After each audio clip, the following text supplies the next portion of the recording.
Hey guys, Charlie Leonard here. I'm a Young Life leader at Emerald Ridge High School in Puyallup, and I just want to welcome you to club. We have got our club going on. It's Monday night, it's 7-Eleven, and we're having a blast. We got kids in the backyard. We're having a great time. I'm up here welcoming kids in as they come into the yard, and we got kids, but whoa, we got one pulling in right now. Look at here. Wes has come to club tonight. This is amazing. This is amazing. Wesley's hardly ever at club. Yes. All right. So we're gonna go to the backyard and we're gonna see you back here. Let's go. Come on. This is where the party's at. Let's go. All right. Woo! Yeah. High five. High five. Hey, Sean. Nice to see you. Yeah, Lance. Oh yeah. Bree's here. Oh, we got Jake. Oh, Jake and Cameron out there playing football. Kelly's here. Oh, where's Katie? I don't know. She's probably hiding somewhere. But anyway, I just want to welcome you guys to club tonight. This is going to be an amazing time. Wesley and I, we're just going to party back here with all our friends, and we're going to have a good time. Water. You know what? I just want to welcome you and just hope that you guys have a blast on this online thing going on. And I just want to say, you can just go right on into whatever we're going to do. I think we're going to do a game next. I just want to say, hey, just thanks for joining us, guys. This is going to be great. All right. Hello, good day. I'm Adam. This is Micah. We represent the Alien Young Life team and Callis, for anyone that goes to Callis, and homeschool, for anyone that goes to homeschool, and any other junior hires that want to participate. So today we're going to play the game called Q-Tip Madness. The way this game works, got the Q-tips lined up in the middle. We each get straws, and whoever blows the most Q-tips on the other person's side wins. I'm gonna go for a minute. Are you ready, Micah? Let's do this.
Time. Oh. All right. Let's count the winners before we pass out. All right, here's the 50-yard line. These two don't count, okay? All these ones in the middle do not count. Okay? Everything from that point on, everything from this point on. Oh, gosh. All right, so, all right. Whew. Yeah.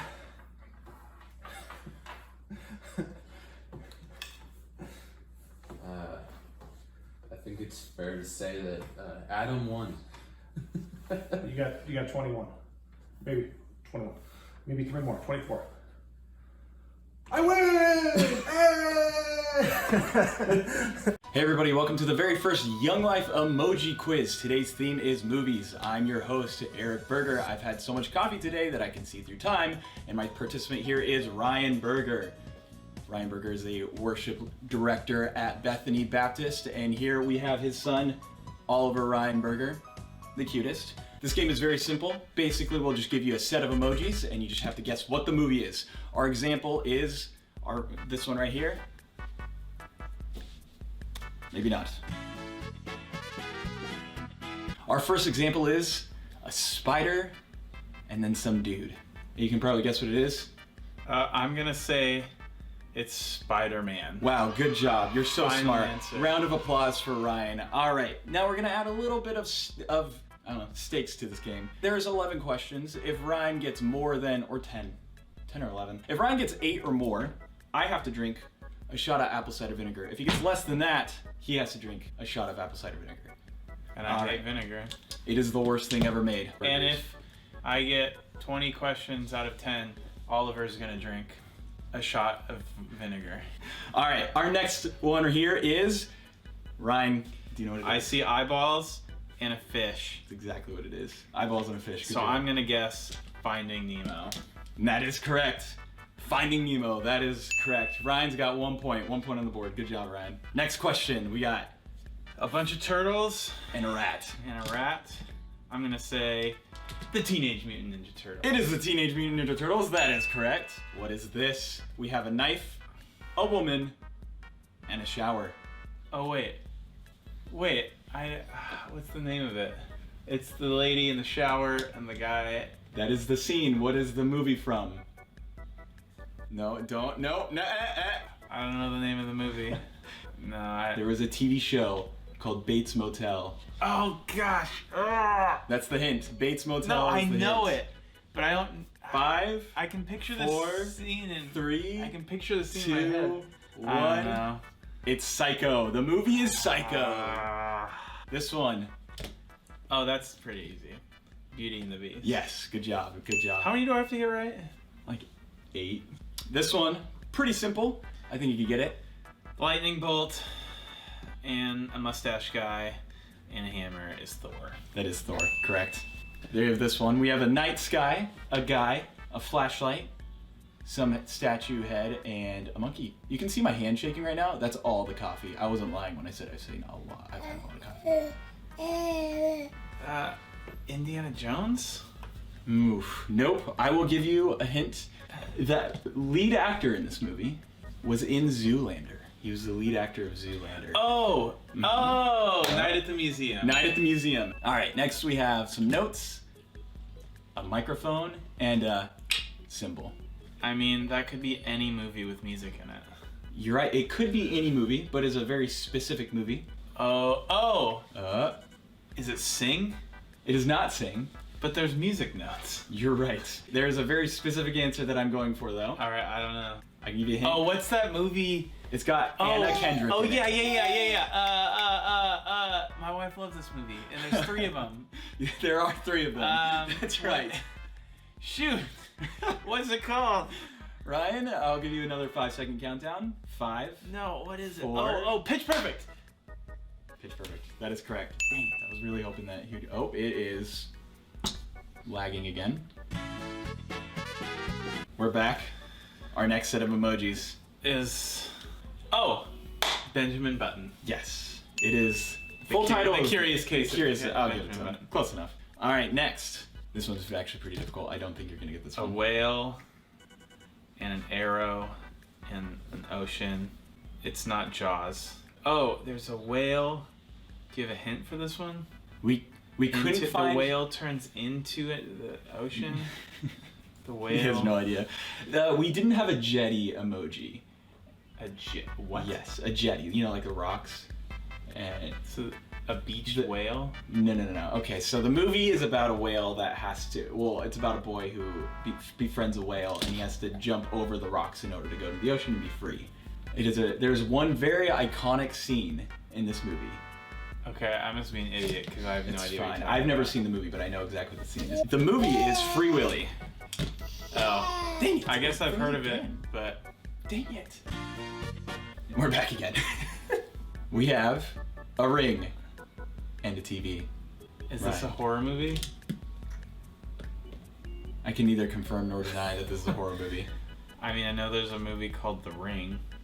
Is that it? It is The Ring. I love the confidence in that answer, Ryan. Great job. This one is definitely the hardest one. I don't think you're gonna get this one. Is it dodgeball? If you can dodge a wrench, you can dodge a ball. And there's a wrench. I mean, it makes sense to me.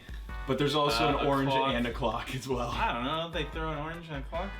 Oh wait, Clockwork Orange. Is that a movie? This guy got it. He got it. It's a Clockwork Orange. I can't believe you actually got this. I really didn't think. That was the hardest one. I even had hints for that one too. Like I was ready to give you as I've many never hints seen as that movie, possible. but I know the title. I haven't either, but I was ready to give you a ton of hints for that one. Dang it! Better start cracking open that vinegar. All right, so, oh guys, I really hate vinegar. Was that the last one? That was the last I one. only missed one. You missed two actually. Anyways, Which means we did it. you did it. All right, We did it. Yeah. Should we get Uncle Eric a puke bucket? I brushed my teeth beforehand. I'm gonna have to brush my teeth again. I'm definitely making it harder next time, just so you know. All right, Bottoms up. bottoms up.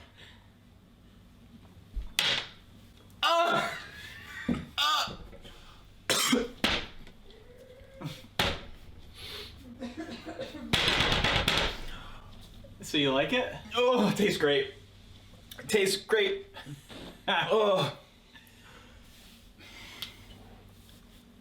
I'm crying. Why did I agree to this? It was my idea in the first place.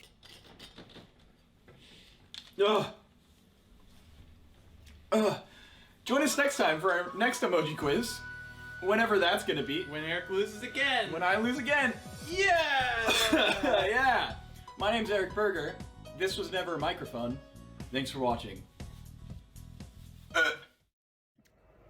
Hey, my name's Bree and I'm a Stall Young Life Leader and I get the privilege of sharing with you today.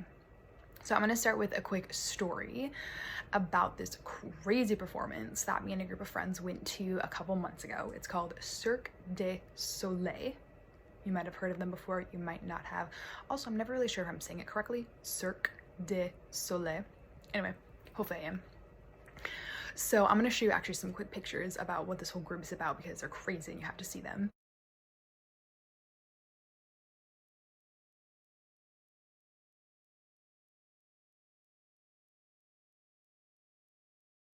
Okay, so those are some photos. This whole group, they put on these crazy outfits, crazy makeup. They do these crazy performances. Sometimes they're on bikes, trampolines, tight ropes, like flying in the air all over the place. Anyway, I love seeing these performances because it's just like mind-blowing. You're 100% amazed. Well, anyway, this performance that we went to this past fall in Vancouver had this one particular performance that absolutely blew my mind. So it was towards the end of the whole performance, and the whole show is probably about like an hour and a half, 2 hours. So it's pretty long, but it's so crazy, it doesn't even matter. So towards the end, this guy comes out by himself. And normally when they do performances, there's like a group of them. So he just kind of comes out by himself and he's kind of wearing this crazy outfit as usual. And then come to find out he's a contortionist. And if you don't know what that is, it's just somebody who basically like this crazy yoga master that just like can stretch their body like in ways that you just can't even believe. And just the whole crowd is just in shock, like clapping, cheering, but also like what is happening, also kind of like freaked out. And towards the end, there was like this one particular move that I will never forget. It's like always in my brain forever, where he's lying on the ground, like on his stomach, and his head's kind of on the ground. And then he like wraps his whole body, like just try to picture this. He wraps his whole body all the way around. And then like here are his legs. They come down in front of his head, feet on the ground. And he's literally sitting on top of his head and he's just like staring at the crowd. And again, we were just amazed. Amazed. I have pictures.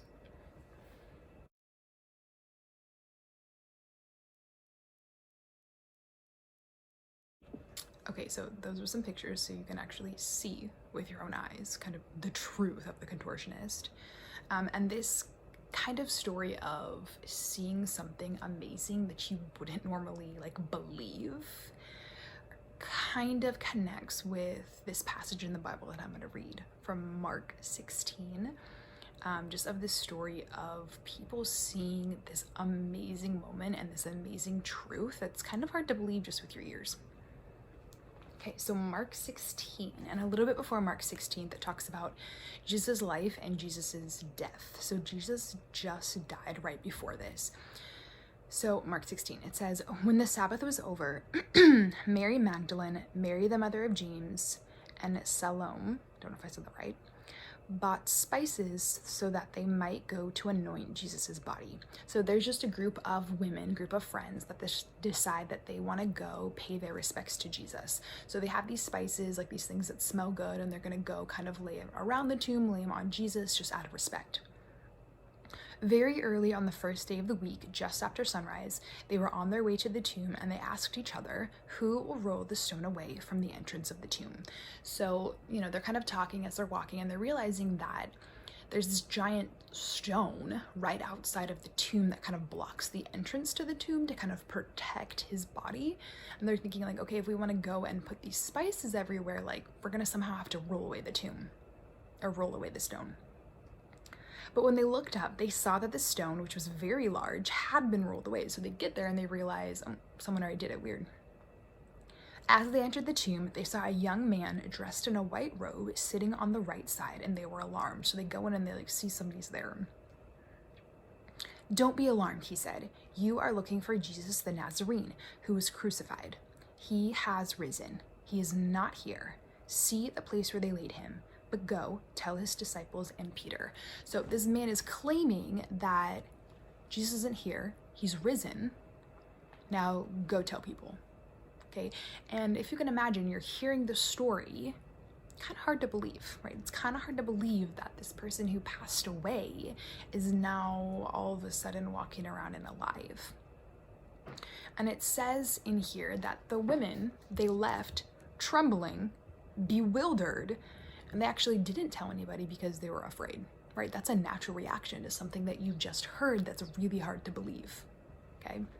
But then Jesus, he does actually appear to them. It says later on in Mark 16 that he appears to the women, right? And when they see him, right, they see with their own eyes this amazing story and this amazing moment and this amazing scene that they truly believe. And then they do go tell the disciples and they tell other people because they were able to see, and then they told. The same thing happened with the disciples. Jesus appears to, it's kind of like his 12 group of men that are kind of his friends, and they kind of like do life with him. And so Jesus appears to his disciples, and the same thing happens to them. They see him with their own eyes, the amazement that he is actually risen. They believe, and then Jesus tells them this: "Go into all the world and preach the good news to all creation. Whoever believes will be saved." So he's telling them, like, you've seen the truth and the hope and the joy that I'm alive. Now go tell people the truth and the joy and the hope. And if they believe, they will be saved. Okay, so I'm gonna do a quick demonstration. So this right here is a lovely flower. As you can see, it looks healthy, it looks beautiful. I don't see anything particularly wrong with it.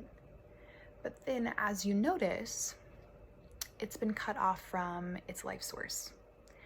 So this flower right here actually isn't healthy. It is actually dying because, again, it's cut off from its life source. This flower represents me, and it represents all of us. That if we're cut off from our life source, we're not healthy and we're not alive. Okay, we learned in this passage from the Bible in Mark 16 that Jesus, who conquered death, he is our life source. So if we follow and believe in him, he can replant us, right? He can connect us to a life source and he can save us, okay? So I'm gonna leave you with this truth, that our hope and joy is in Jesus, knowing that he can save us, he can replant us. Okay, and I'm also gonna leave you with kind of two questions for you to think about.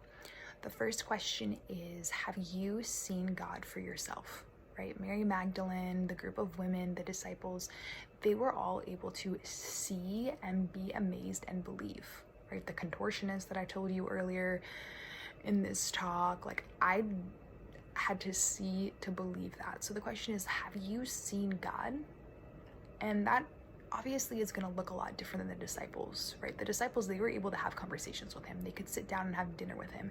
You're not going to be able to do that, but there's lots of ways that you can see or feel God's presence and know that he's real, right? So that first question is, have you seen him? And then the second question is, right, will you respond? Like, are you going to respond to seeing him? Are you going to respond by making him the center of your life? And there's a lot of people, they see God, but maybe they're not ready to respond, and that's okay, right? You're not there yet, but if you are, if you see God and you're like, hey, you know what? He conquered death. He is joy. He is hope. I'm going to put my life into him so I can be saved. That's something you could even do right now. Like, you could pause the video here and now. You could close your eyes, or you could fold your hands, or whatever kind of praying looks like to you. And there's really no right or wrong way to pray. Really, it's just thinking to God or talking out loud to God and just kind of giving him your thoughts. He hears all of that. You could even say, hey, you know what? I see you, God, and I'm ready to respond by making you the center of my life, right? So if that's something you're ready to do that right now. And I would even encourage you to tell your Young Life leader, because they can help you kind of along the way, right? Young Life leaders have love in their hearts for you, as well as lots of kind of wisdom, and they have a lot of time to chat with you. So I would encourage you to reach out to them as well. Okay, so thanks for hanging out tonight. Thanks for listening, and I'm going to pray us out. Okay, dear Lord, I pray over just this time of confusion, this time of uncertainty. I pray that you would give us peace and strength through all of this. I also pray that you would give us the ability to see and the courage to respond to you. In Jesus' name, amen.